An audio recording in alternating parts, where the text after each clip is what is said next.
I'm sure people have heard of or seen this guy and his hot take floating around on the internet.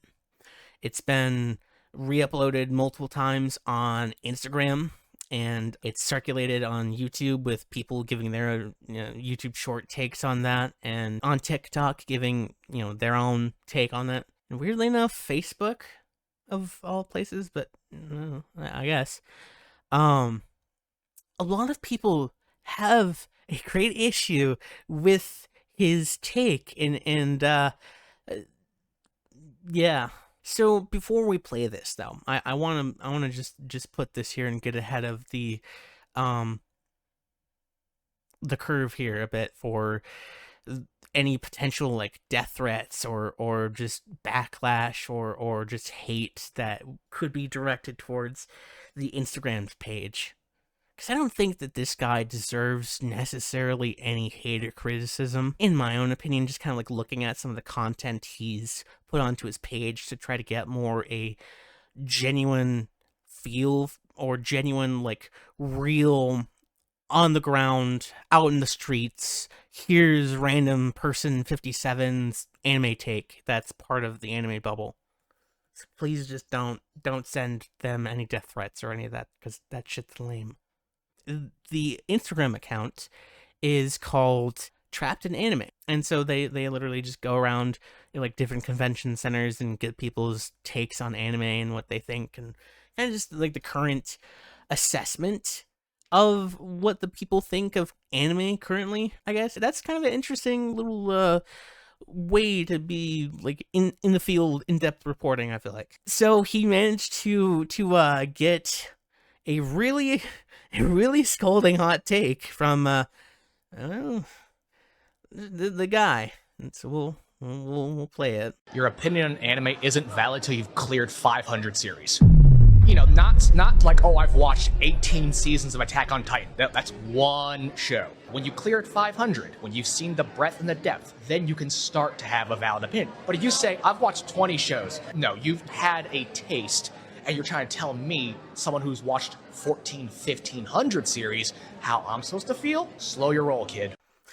Okay, right off the bat, a lot of people do not like that 500 series cleared to have any sort of opinion on anime. It's very elitist. It comes off very strong. Generally, when people refer to like elitists, they refer to people who want very much that exclusivity, that you have to meet some sort of pre-standard set thing to be a part of this higher culture, this higher society. It's You're watching anime. You're a loser nobody who gave a very bad doo-doo take. What are you on about? Ugh. What then kind of makes it worse is the like backpedaling, then try to like clarify what he means, and trying to say the breadth and the depth. You don't have the experience to like relate to the sheer amount of stuff that I've seen.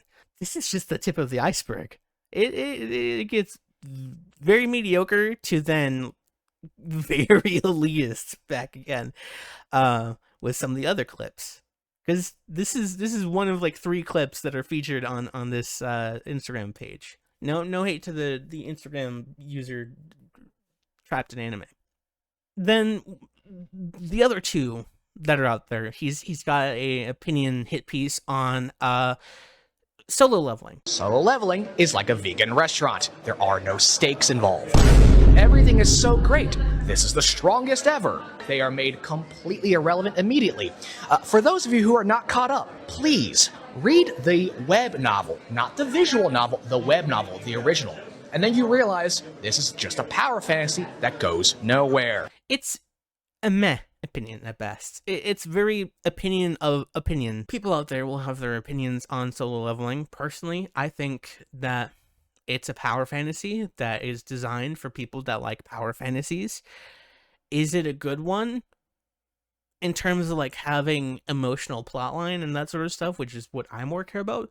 Maybe not, but I can see why people like it. It's still kind of entertaining to see where the journey goes, I guess. But his opinion, there's no emotional stakes. It's like a vegan steak shop. They just don't have any stakes at all. It's just there are no stakes. The other video that very much points this guy as being elitist. If that first video was not like, ooh, you really think that? Oh boy. Oh boy. What would you consider to be a peak top tier anime? If you want to watch the origin of modern rom-coms, Martian's successor Nadesco came out in the mid-90s.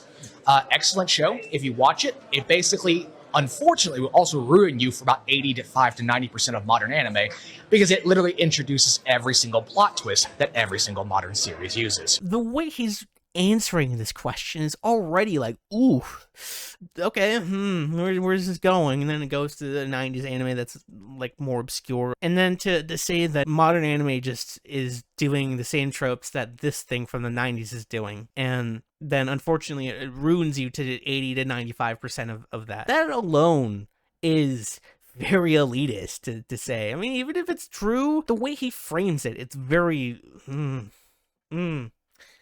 okay. And you know what?